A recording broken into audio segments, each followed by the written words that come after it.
So the typical protocol, if someone says that they're feeling suicidal, okay, and so if they're suicidal, and there are a lot of reasons why someone might say that. So in a maximum security unit, those units are often very loud.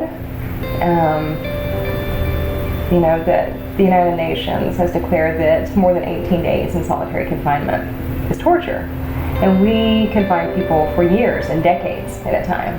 So in a max unit, that's a unit where you have solitary confinement, the pods there typically are very loud. It's disruptive. There's a lot of screaming. People set fires. People cut themselves.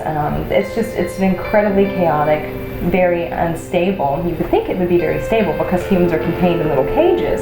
And to that degree, it can appear to be stable, but there's just absolute insanity and pain happening inside those little cages. And so, as a result, I've known so many people who would be driven to the point where they couldn't see any future, and they couldn't see any option other than, and no reality other than those small walls which begin to close in. And so people who go in who aren't necessarily feeling suicidal can reach that point, after not too long of a period of time. And so then if they report this, instead of having someone go in to counsel with them and sit with them and be present and try to figure out, okay, well, maybe we need to get them out of this environment for a while, they'll send them to the infirmary.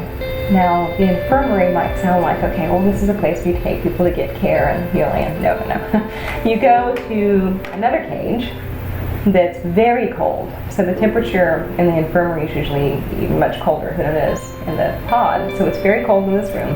You take their clothes away from them. So they will either have on like a paper gown or what's called a suicide blanket if they're really lucky. It's a piece of cloth with Velcro that straps to them.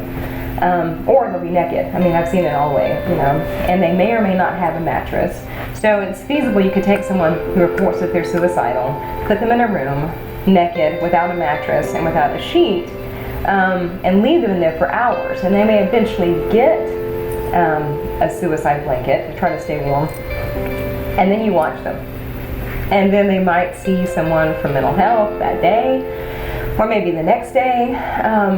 But the theory is you don't want people to claim that they're feeling suicidal, because all they're trying to do, and I'm just parroting back to you what I've heard before, all they're trying to do is get out of that unit. They're not really suicidal, they're just trying to get out of there. Well, of course they're trying to get out of that unit. It's a madhouse. It's full of people screaming and cursing and banging their heads on the walls and the doors. Yes, they're trying to get out.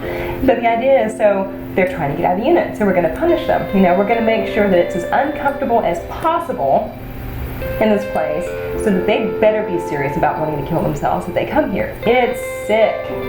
And it's thought that, okay, this is appropriate. I have seen people go through so much hell in prisons. I've seen people disembowel themselves. I've had to tell people that their child was dead, and that no, you can't go to a funeral, you can't go to a hospital, and all of these horrible things that happen to people. And the people who work within those prisons are trained, specifically the security within the prisons. They're incredibly dehumanized themselves because they're trained to give the response, should have come to prison. So, but that bleeds out into the public perception. So if we report about what's happening inside the prisons, if we report about the horrible quality of the food and the lack of food, if we report about the violence in prisons, if we talk about people who are sent away from their family all the way across the state, even though we know for a fact that people do much better if they have contact with their family and their community, if we report about things that happen, the public often will say, oh, should have gone to prison. It's almost as if someone who goes to prison, at that point, they become not just a non-citizen, but non-human on some level. So then, oh well, they did something wrong anyway. But the truth is, we've all done something wrong.